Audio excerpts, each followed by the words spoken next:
You know, courts have generally said that U.S. presidents can't be sued for things they did while in office, which gives them a bit of a protective bubble. But what about criminal charges? That's something that's never really been tested until now. Recently, an appellate court decided that former President Donald Trump is actually not immune and can face trial for his alleged actions related to January 6th. His lawyers tried to introduce a new argument in court, but it didn't really sit well with the judges. So here's the scoop. The Supreme Court just denied Trump's appeal without any fanfare, no hearing or arguments, just a straight-up no in a 5-4 decision. Interestingly enough, even 2 justices he appointed voted against him, which probably wasn't the outcome he was hoping for. With that, the idea of prison went from something almost unimaginable to looking pretty unavoidable. At the heart of all this legal drama is the New York hush money case, where Trump was found guilty on 34 felony counts related to falsifying business records. This marked the historic moment when a former president was convicted of a crime. Some people, including Trump,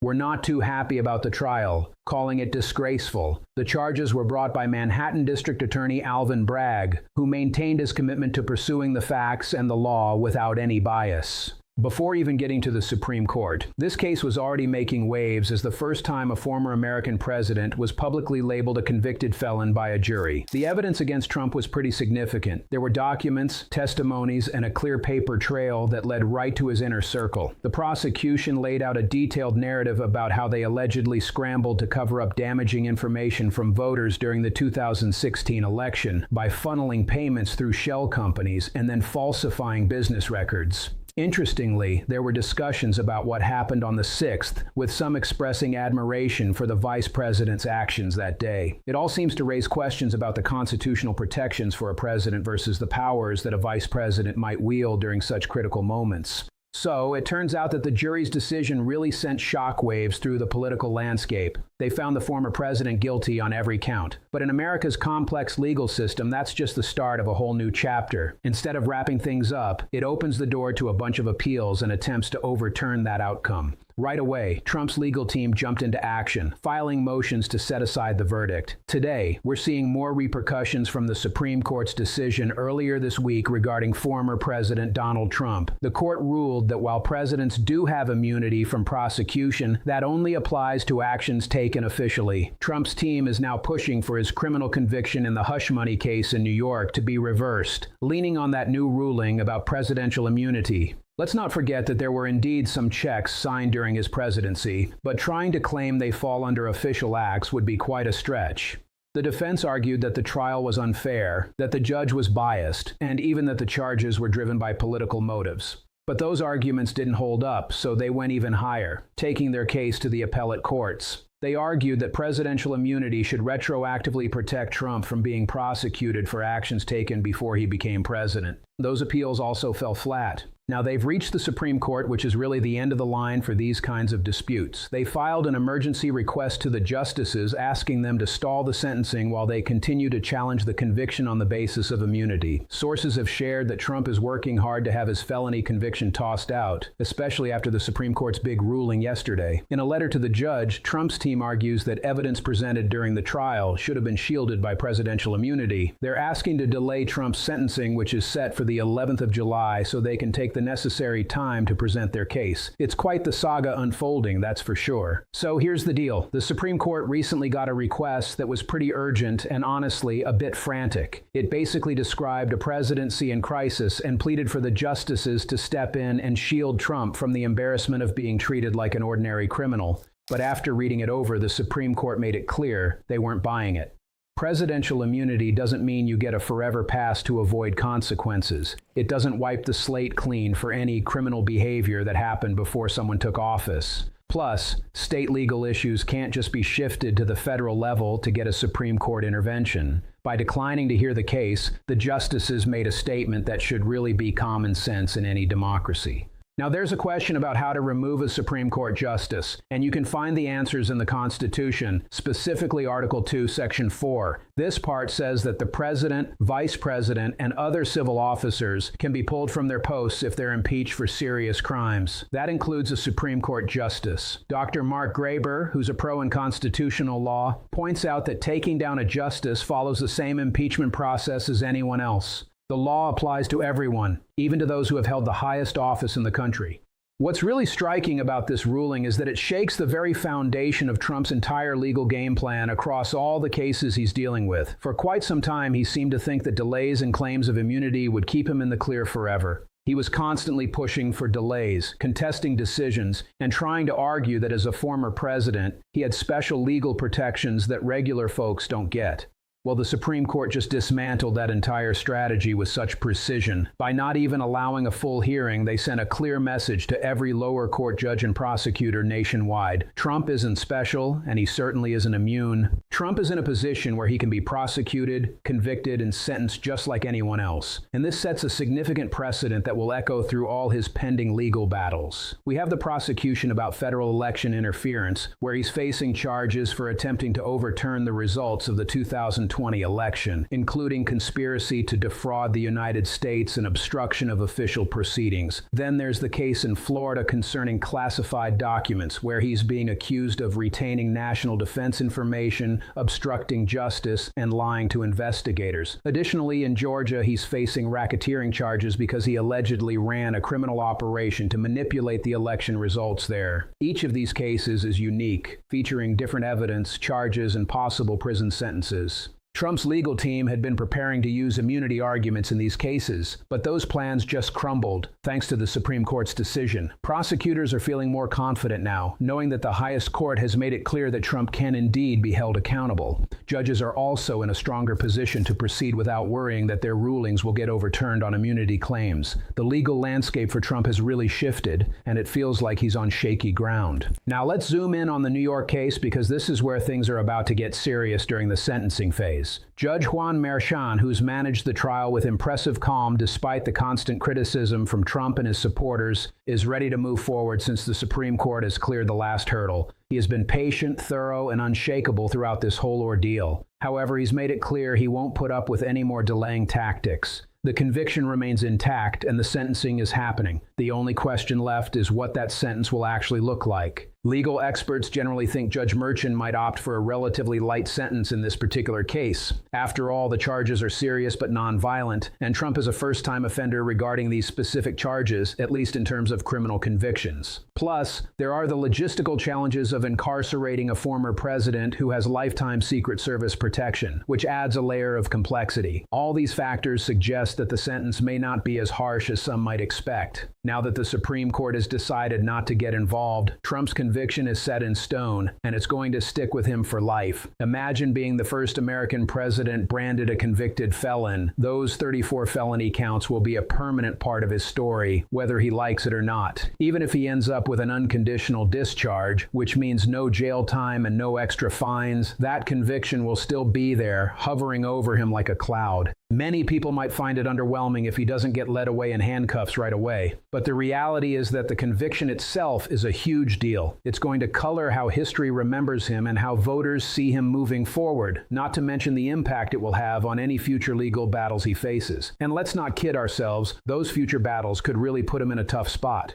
While the New York case might be more lenient, other cases are far more serious. The federal election interference case, for example, is particularly dangerous. Special counsel Jack Smith has gathered a mountain of evidence showing Trump's attempts to overturn the 2020 election. This isn't just about hush money or questionable business practices. This goes to the very heart of American democracy. The charges include conspiracy to defraud the United States and obstruction of an official proceeding. If found guilty, Trump could face federal prison time measured in years rather than months, as the guidelines for these actions are particularly stern. A conviction here would mean he'd have to serve real time in a federal prison, and without the Supreme Court to shield him, he's facing some serious risks. Then there's the classified documents case in Florida, which also holds massive consequences. The evidence stacked against him is pretty compelling. Documents found at Mar-a-Lago, testimony from his staff about hiding things, and recordings of him discussing classified materials with people who shouldn't have had access. The charges there are no joke either.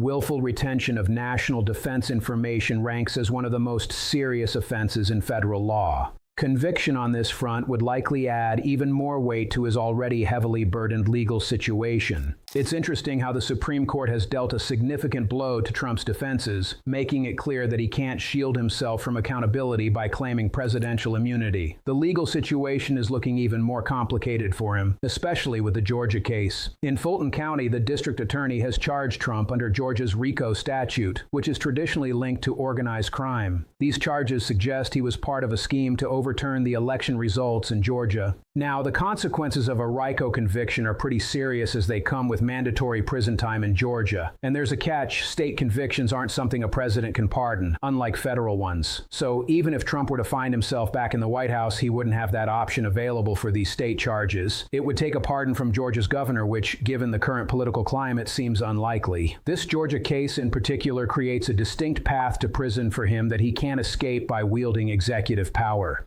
Individually, each of the cases threatening Trump is a significant risk to his freedom, but together they create a legal minefield that seems to get more dangerous over time.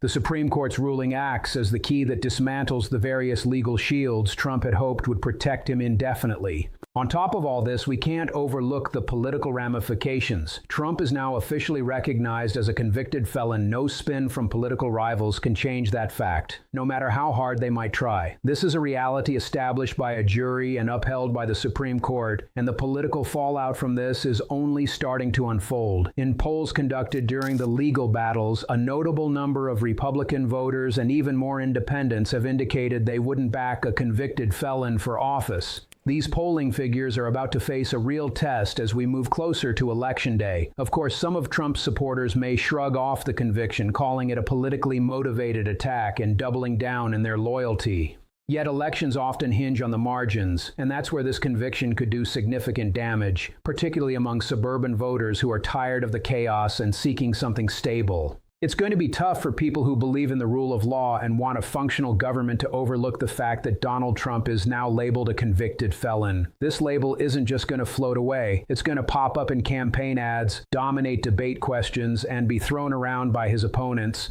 It's going to become a huge part of the political chatter, shaping how everyone sees him, a narrative he can't just control with rallies or social media. Then there's the practical side of things. Some states have laws that prevent convicted felons from running for office or even appearing on ballots. You can bet there will be legal battles around that, adding more uncertainty and expense to any campaign he tries to launch. On the international stage, foreign leaders are going to view a president with a felony conviction very differently than they would any other American leader. Just picture it. Every diplomatic meeting, negotiation, and state visit will be overshadowed by this conviction, making things incredibly complex. And let's not forget the psychological toll this all takes on Trump himself. Here's a guy who's built up this whole invincible image over his adult life. He's known for winning, for avoiding consequences, and for being a tough opponent. Now, that whole mythology has taken a major hit. A jury of ordinary people has found him guilty. The appeals courts have turned him down.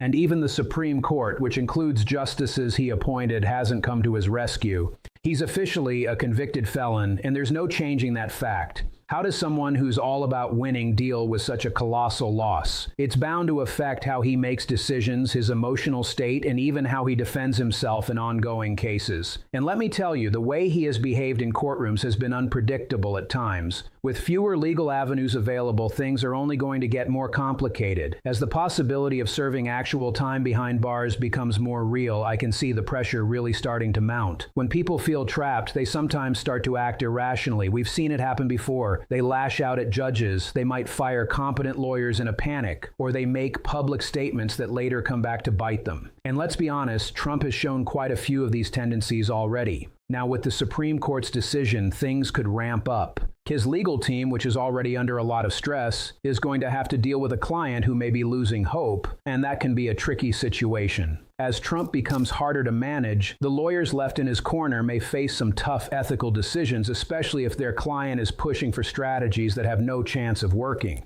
We could be looking at more resignations, and chaos seems almost inevitable. But beyond Trump as an individual, the significance of this moment is huge for American governance. The Supreme Court has reinforced a fundamental idea. No one, no matter how powerful or influential, is above the law.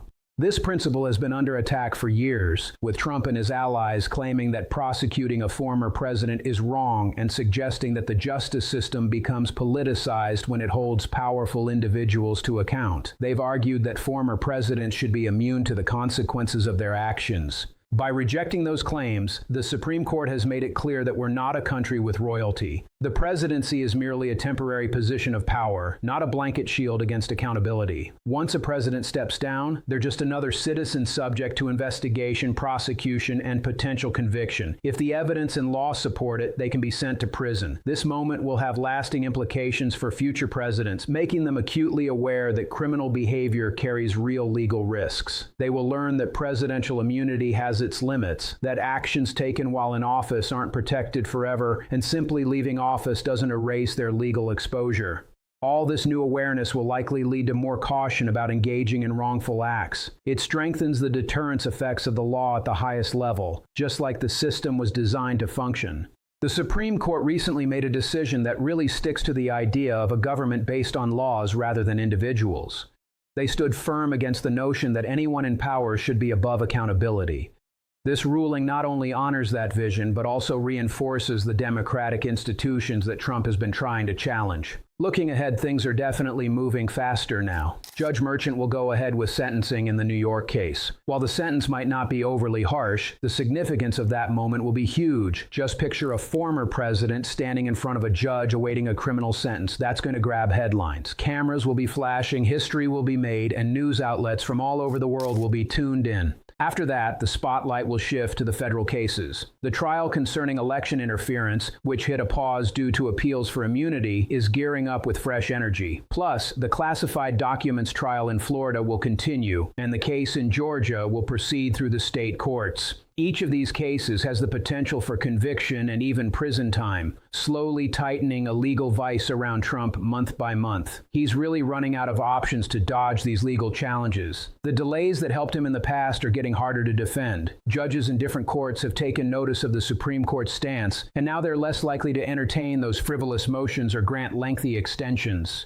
It's interesting how the legal system, which usually feels like it moves at a snail's pace, is suddenly speeding up just when Trump would prefer the opposite. This is the moment legal experts have been anticipating for years, the final reckoning for actions across multiple cases and places. What does it mean for everyday Americans? It shows that despite its issues, the justice system can actually work, even with significant political pressure. The principle of equal justice under law, which sometimes appears to be an elusive dream, is becoming a reality in this incredible, high-stakes prosecution. It offers a glimmer of hope to citizens who often feel skeptical about whether those in power ever face real consequences. This is important not just for the cases involving Trump, but for the trustworthiness of the entire legal system. When people see that justice can actually happen, they're more likely to believe that accountability exists for everyone. You know, it's pretty fascinating how things have unfolded lately. The Supreme Court just ruled against Trump, affirming his conviction and allowing the sentencing to move forward. It's like after all his bravado about being untouchable, he's now facing the very real possibility of spending his later years behind bars. Irony really has a way of showing up uninvited, doesn't it? This ruling was tight, a 5-4 vote that really underscores just how delicate the balance of legal accountability can be, especially in politically charged situations. Just one justice changing sides would have flipped the whole outcome. It's a reminder that when people feel like the system benefits only the powerful, trust starts to fade, and they stop cooperating with investigations, serving on juries, or respecting court decisions, even when they don't agree with them. But this ruling pushes back against that erosion. It sends a clear message that accountability can still happen, even for those who seem to have it all. And now, as more cases advance, prison isn't just a far-off idea anymore. It's becoming a very real option. The man who once had all the power, once held the nuclear codes, is on a path that leads straight to a cell. This truly marks a significant turn of events. The reckoning has arrived, and it seems there's no going back from here.